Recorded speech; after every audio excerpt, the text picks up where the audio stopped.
So here you are at the wonderful, incredibly special Camp Nageela, JEP's fantastic, internationally renowned camp, where you have a golden opportunity to inspire every single waking moment, to illuminate, to really light up the lives of these very special, beloved campers. And you can show them the excitement that they might have towards sports, towards Hollywood, celebrities, iPhones, iPads, the TVs and the movies. And you can show them that you have at least the same excitement, enthusiasm, and the dynamism and the interest in the Torah HaKadosha and the wonderful mitzvahs that HaKadosh Baruch Hu has given to us. And of course, and all the mitzvahs, Ma'asim Tovim, and the Chesed that you can perform this summer, you can really change their lives forever and show them that the true excitement, the true and meaningful, everlasting enthusiasm that we have in life is all emanating from the Torah, from the mitzvahs that we have. We don't need the iPhones. We don't need the Western civilization.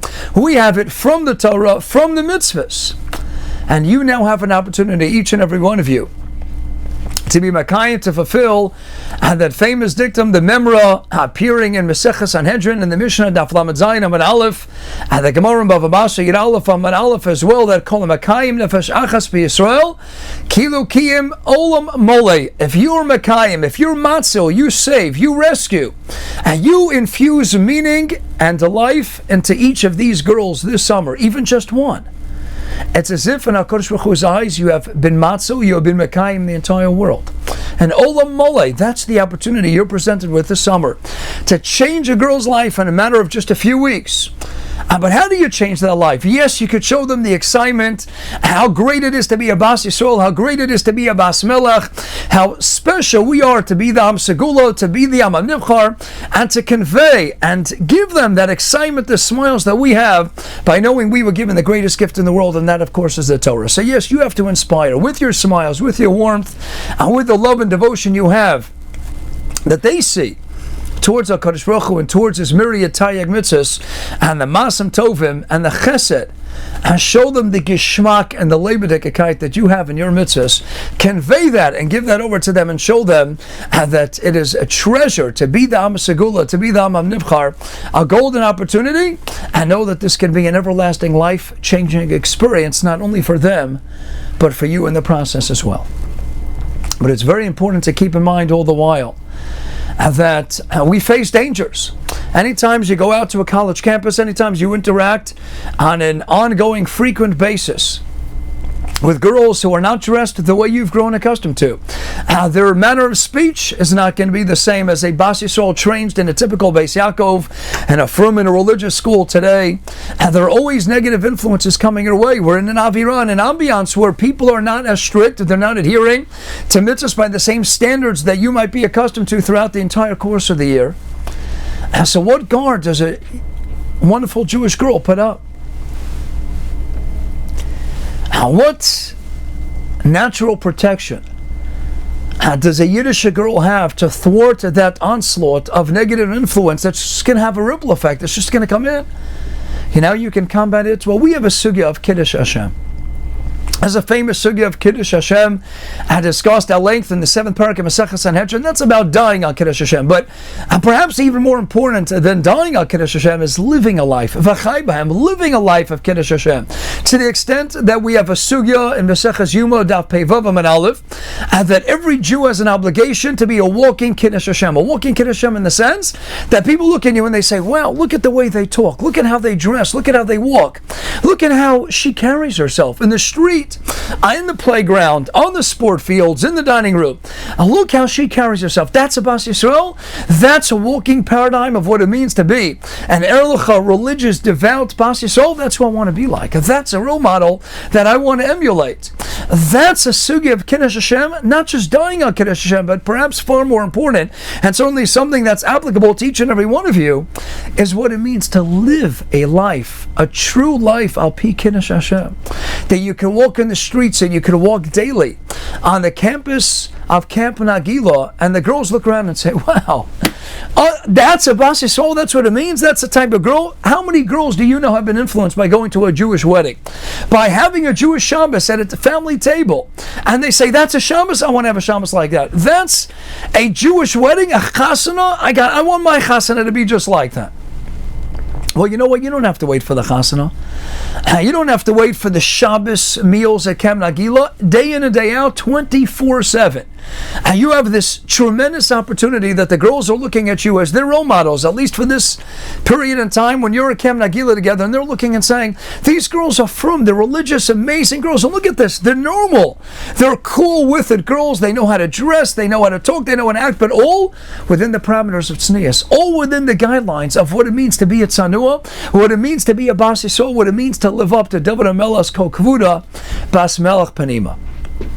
So you'll say, it's a summertime, come on, Rabbi, I can't be as strict as I am in my Beis Yaakov, let me take it a little easy, you're right? How you want to go in and act when you're not around other people, that's a separate shmooze. But when you're here as the living, breathing role model, you are the source of inspiration, whether b'meishar and b'akifin, directly, indirectly. These girls are looking to you for incredible inspiration, and they're watching the way you dress, and they're watching the way you act, and it's your own protection at the same time from any pernicious, any negative influence that might be coming your way. I could tell you a story of a Baal Tshuva that got religious in Eretz Yisrael. He went back to California, and he said that had it not been for the yarmulke that he was wearing and for the tzitzis that he made sure to keep out, he doesn't know how many averos he would have done just by hanging around his old chevra, his old friends. But he said he had a built-in shmira, knowing that he stood out, knowing that he looked different from all of his peers, because he never went any place without the yarmulke, without the tzitzis, looking at his tzitzis, knowing there was a yarmulke sitting atop his head. He had a built-in protection. He says it was a shmira that always reminded him that he's different, that he's special, and he's not going to go to the same places. He's not going to speak, nor act in the same way that some of his non-religious peers. So you'll ask, so Rabbi, I don't have a yarmulke, I don't wear tzitzis, you're right? It's not for women to wear the yarmulke, to wear the tzitzis. So what do women have? You know, women have, they have the built-in mitzvah of tznius. They have the built-in kol kvuda bas melech panima, which enables them and ensures them to go ahead and stay from and stay devout and stay excitingly religious, knowing all the while that, yes, I have my own reminder. I'm not going to dress like everyone else. But it's 80 degrees outside. It's 90 degrees outside, and still, this is my yarmulke, this is my tzitzis. So like the Vilna Gaon told us, well, liman Torah, the greatest protection for a man, barasi yitzor, barasi Torah tavlin, so a woman who's not the mitzvah, she's not commanded in Talmud Torah, but she has a mitzvah that she carries with her every second of the day, called kol kvuda bas melech panima, the Indian of tznius, which is a defining trait for the woman as an emestika bas melech, as the princess who carries herself. You know, princess goes out into the streets, she still remains a princess. I might be with the Secret Service, she's not going to dress like the Hamona. She doesn't dress like the general population because she's different. I'm sorry to break it to you, special, amazing campers and counselor staff. You are different, and you are special. You're benos malachim, you're daughters of the king, the melech malchei hamalachim HaKadosh Baruch Hu. And the daughters of the king, a princess, dresses differently than the hamonam, and that itself provides a built-in protection. That wherever you go, you're right, you might not have the sefer in hand necessarily, you might not have the yarmulke, you might not have the tzitzis, but you have something that for you is far more precious, something that to a large extent does apply to your male counterparts as well, but by the females, it is the defining characteristic of what it means to always be thinking of HaKadosh Baruch Hu. Always be thinking that you are a proud, upstanding member of the Am HaSegula, the Am HaNivchar that says, HaKadosh Baruch Hu, thank you. You know what? It might be 70, 80, 90 degrees outside, but you know what? I'm still going to make sure my elbows, my knees are covered. I'm still going to make sure my clothing's not too tight. I'm still going to make sure that the appearance that I convey to the general population is, I'm not going to dress like you because I am different. I'm part of the special chosen people. I'm a Bas Melech, and I'm proud to be the Bas Melech. And having that protection is always that built-in security blanket, so to speak. And that says, you know what? Hey, I'm different. I can't act the way that they might act. I can't act the way that everybody else around me is acting. If I'm in the mall, if I'm on the playing fields, I'm still going to make sure I have that built-in reminder that says, thank you, HaKadosh Baruch Hu, I am different. We know the Sefer Chinuch writes in a number of places, your chitzonius so often is mashpia on the pinimius. So the way you act in an outwardly fashion, and certainly the way you dress, your outwardly appearance, and you're right, that's not the ikar. It is not the ikar. The ikar is the pinimius, but so often it's mashpia. It exerts a very strong influence on the pinimius. You put a soldier's uniform on a young little boy, that's it. He's going to start mustering up feelings of courage. Feels like a soldier. He feels braver. You go on Purim. We know that so much of the pinimius is reflected in how you dress up come Purim time. What mask, what outfit you put on. That so often is a manifestation of the inner desires and longings of who you really want to be like. How you dress in an outwardly fashion is the image you're conveying to your peers, to your friends, and indeed to these campers as well. And you know what? Not just to all them, but it's the impression you're conveying to yourself. Who are you? How do you view yourself? Do you want to be a bas melech? Do you want to be that emistic queen that says, it doesn't matter how hot it is outside. You have a role to live up to. I can tell you it's not easy sometimes being a rabbi. Wherever I go, my wife always jokes, vacation for the rabbi is, he's in the same suit, he still looks like it's Shabbos, but maybe he takes off a tie. Maybe he takes off a tie. Yes, you can relax a little bit, but just know that a Jewish girl, a bas Yisrael, a bas melech, is always that 24/7, 365. And you have to, for your own sake, know that I have that built-in protection that says, I look at myself, I'm going to look different, I'm going to act differently, I'm going to speak differently.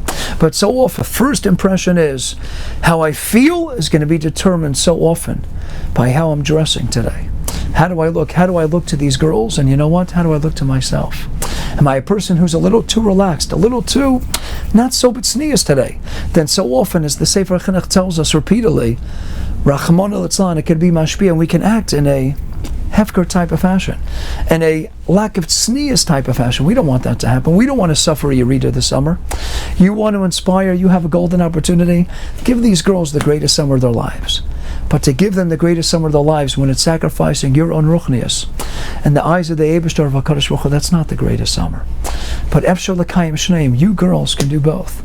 You can give these precious holy neshamas the most uplifting, meaningful, unforgettable summer experience of their lives, and you can grow in the process, not only by the amazing chesed and the incredible unparalleled hashpah that you're exerting over these girls, but to undergo an aliyah and ruchnius yourself. Never have it come at the cost of Yerida and your ruchnius. So keep growing and keep steiging. Me'chayol l'chayol l'chud l'shalom. Keep going towards shleimus. Dress in an ofen of tznius.